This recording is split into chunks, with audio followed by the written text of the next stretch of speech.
to massively impact the United States military. It wasn't going to cause an economic crash or a particular desire for peace within the United States. There weren't any major trade routes in the immediate vicinity that you could attack. About the biggest international trans-Pacific trade route that you might be able to go after would be the Australia to America line, but if you did that, then you'd involve the British, at which point you've now doubled the number of enemies you're fighting, which is not a good thing.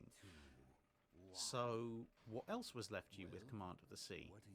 You could blockade the enemy coast, but this is where America being far away is a problem, because the Americans would take quite a while to get to the Western Pacific, and they'd have a lot of problems maintaining their forces there if the Japanese took the Philippines.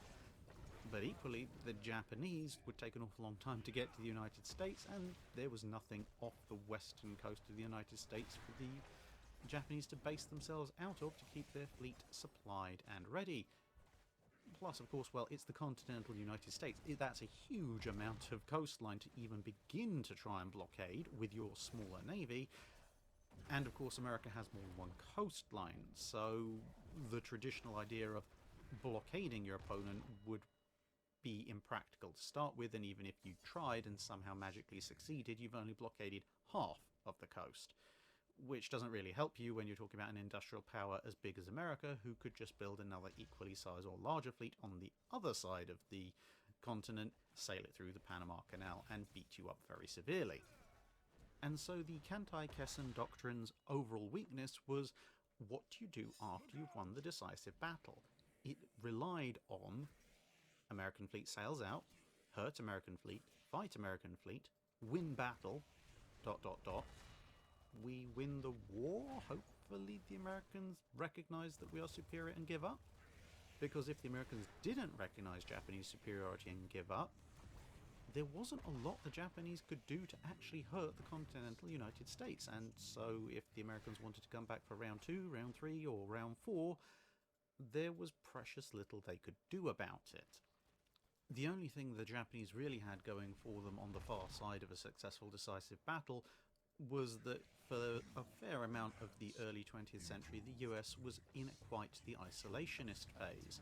And so, potentially, if nothing major in the continental United States was threatened, and it was going to take years and millions upon millions of dollars to rebuild a fleet, and American pride hadn't been too massively affronted, there would be a small chance that the Americans might negotiate a peace.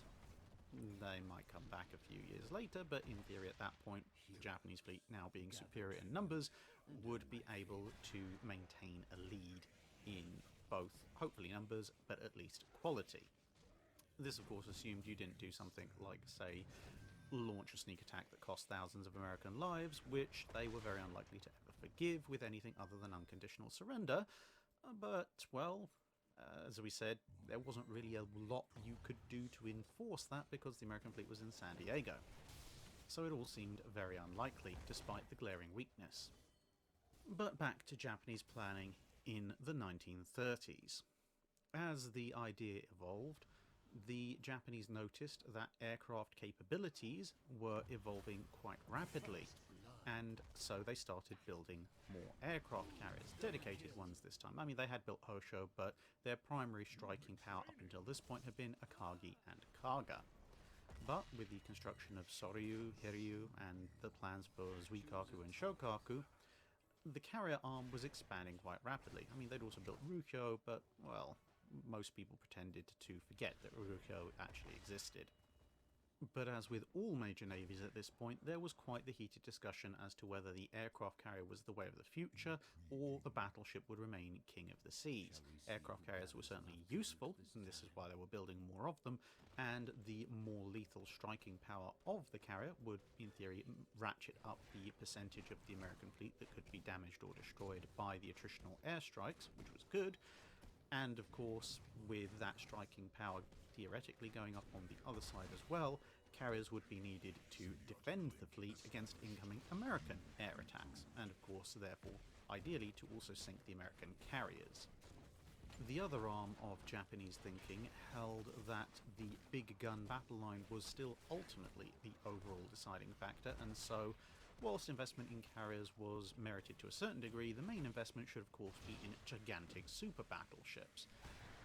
This was in part due to the fact that the Japanese would never be able to compete in sheer numbers, but also due to the fact that, at least for the minute, the actual numbers were relatively constrained, and this made the super battleship concept fairly attractive, because compared to World War I, where you might have had fleets at the top end of dozens of capital ships, even the biggest navies in the world at this point had only just over a dozen, and so having a super battleship that could take on 2, maybe even 3 enemy battleships at once could be a huge force multiplier that would in theory bring the Japanese battle line strength up to approximate parity with the US battle line, even if the submarines, aircraft, cruisers and destroyers fail to do all that much to the US Navy.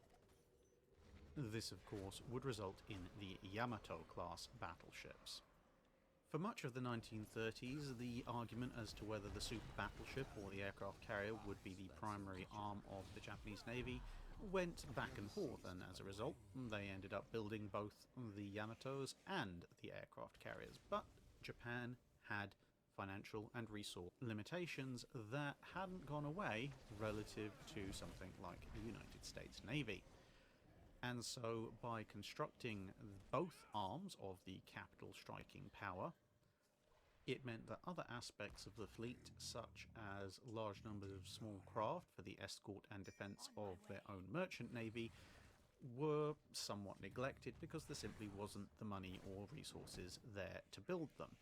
And of course, under the Kantai-Kessen doctrine, they probably weren't needed anyway, because after all, you only needed to escort and protect your merchant shipping and hunt enemy submarines if enemy submarines and surface raiders were coming after your shipping. And surely if you have a massive decisive battle and you destroy the enemy fleet, then they don't have the ships to come after you in the first place, and even if they have a few survivors, surely they'll be suing for peace, so it doesn't matter anyway, right?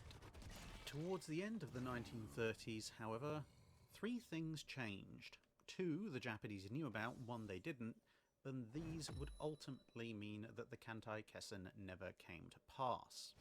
The aspect they didn't know about was the advancement of US tactical and strategic thinking.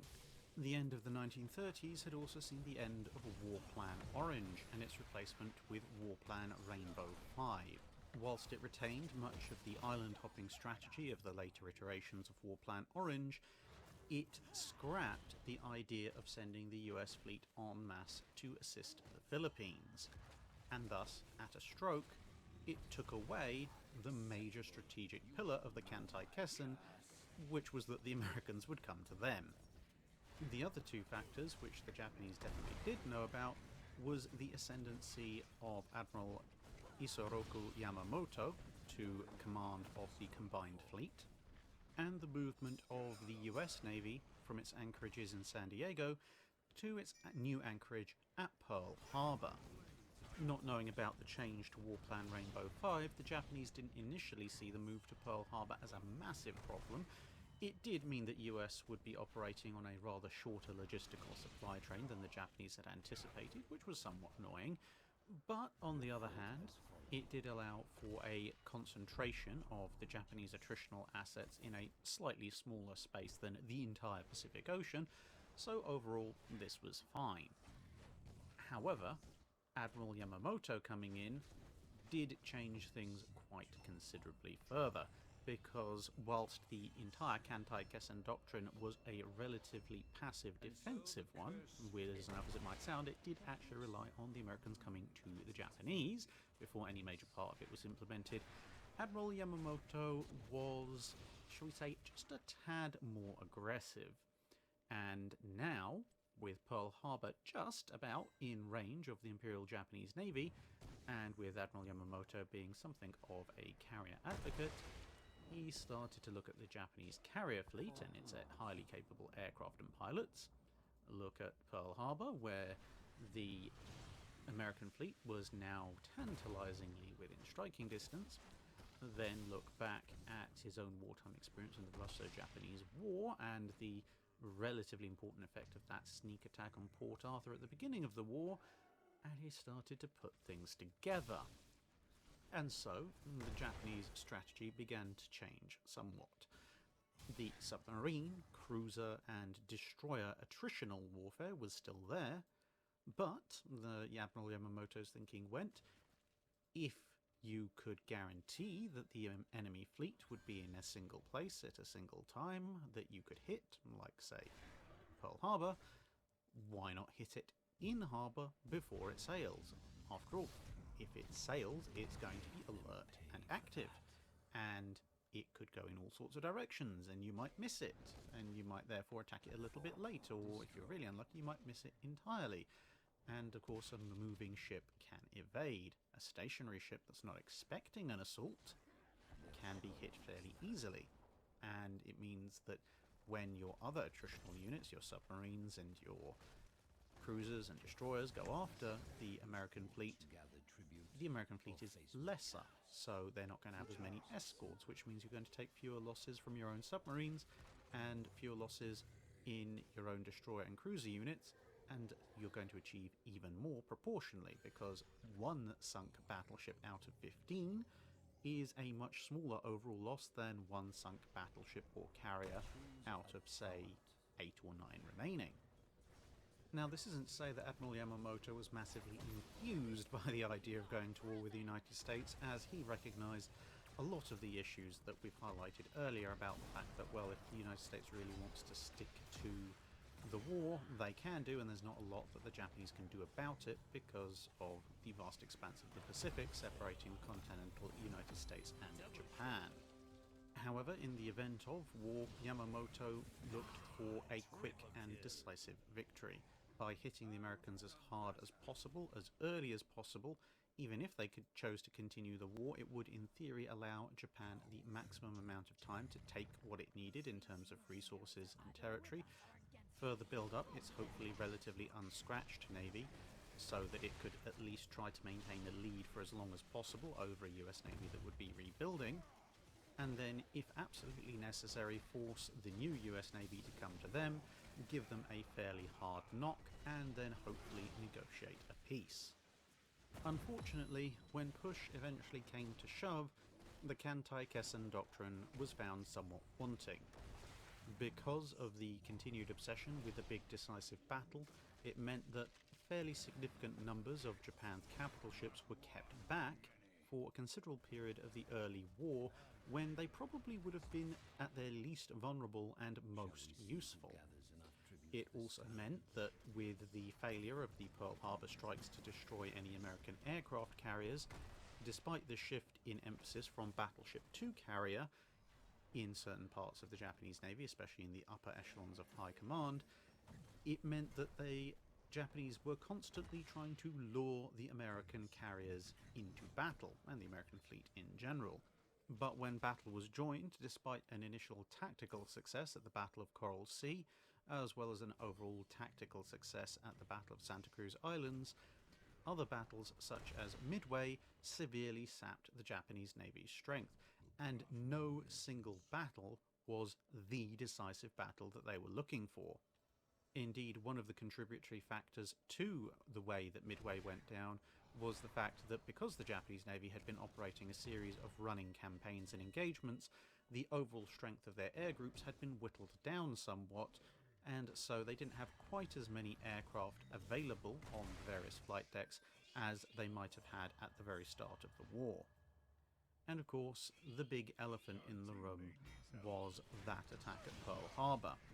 Whilst it had succeeded in destroying or damaging a significant amount of the older US standard battleship battle line, the simple fact of the matter was that the battleship in general, and the standard battleship in particular with its relatively slow speed, was not the frontline heart and centre of a modern navy. Fast battleships, for a while, would remain a critical element of a fleet, but the aircraft carrier would very quickly rise to prominence as well, and no fast battleships were sunk, nor were any carriers sunk.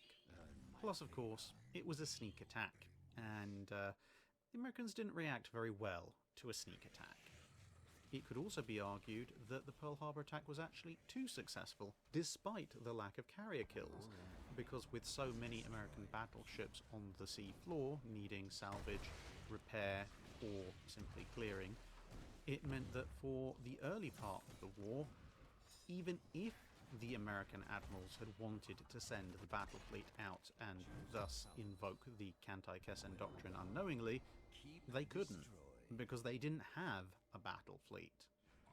This in turn forced them to use their carriers and later their fast battleships, as well as their cruisers and destroyers, in a completely different manner. They were, of course, following loosely the war plan Rainbow 5, which, as we said, the Japanese didn't actually know about, but the Japanese had unwittingly removed any ability for the Americans to follow War Plan Orange, as we said, even if they'd wanted to. And so, through a whole combination of circumstances, the great decisive battle that the Japanese Navy was anticipating never happened. Instead, the Japanese carrier force would gradually be whittled away over 1942 and 1943 until it was a shadow of its former self.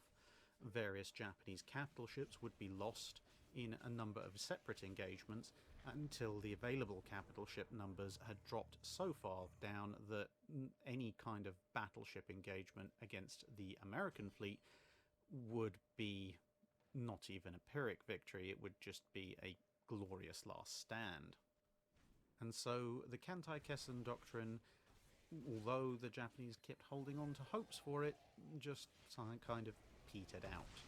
It had ultimately foundered not just on the changes to operational reality surrounding the actual outbreak of war, as we've just explained, but also simply, as we mentioned earlier, on the fact that they'd never quite considered what they were going to do after the decisive battle. In a lot of ways, as the good old illustration goes, the Kantai-Kessen was a little bit like a dog chasing a car. It had a very clear idea about what it wanted to do, but should it ever succeed, it had no real idea what it was going to do afterwards. And that, in the end, was going to be its downfall, regardless of when it was ever put into play. That's it for this video.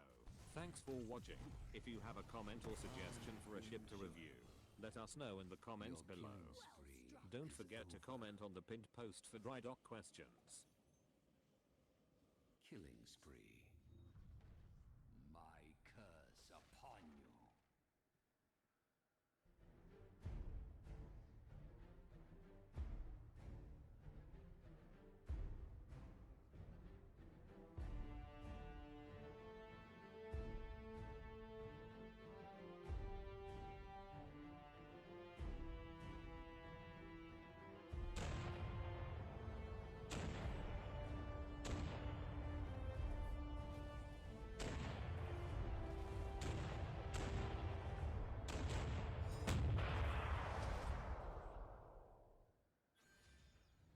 One of the quietly unstated facts about World War II is that far more shells were fired by warships at targets on land than were ever fired by their met other ships at sea. Yet the great sea battles are the ones we always hear about, whereas shore bombardment is often relegated to a thing second-line warships did, whilst the front-line ships did the much more interesting things. Yet World War I opened with a shore bombardment by the Kriegsmarine, and one of the last actions in the Pacific was also a shore bombardment, this time by Allied forces, and shore bombardment barely stopped in between. Battles and campaigns that saw this kind of activity included, but were not limited to, Westerplatte, Hel Peninsula, the Norwegian campaign, the Fall of France, the Dieppe Raid, the raids on Tobruk, the Desert War, Operations Torch, Husky, Avalanche, Overlord, the Battle of Normandy, the Guadalcanal campaign, the invasion of the Aleutians, the invasion of the Marshall Islands, the invasion of the Philippines, the landings on Iwo Jima and Okinawa, Operation Barbarossa, the retreat from Russia, and the final campaign against the Japanese home islands. So what was all the point of this activity? Couldn't the various armies involved bring their own artillery to the fight? Well, no.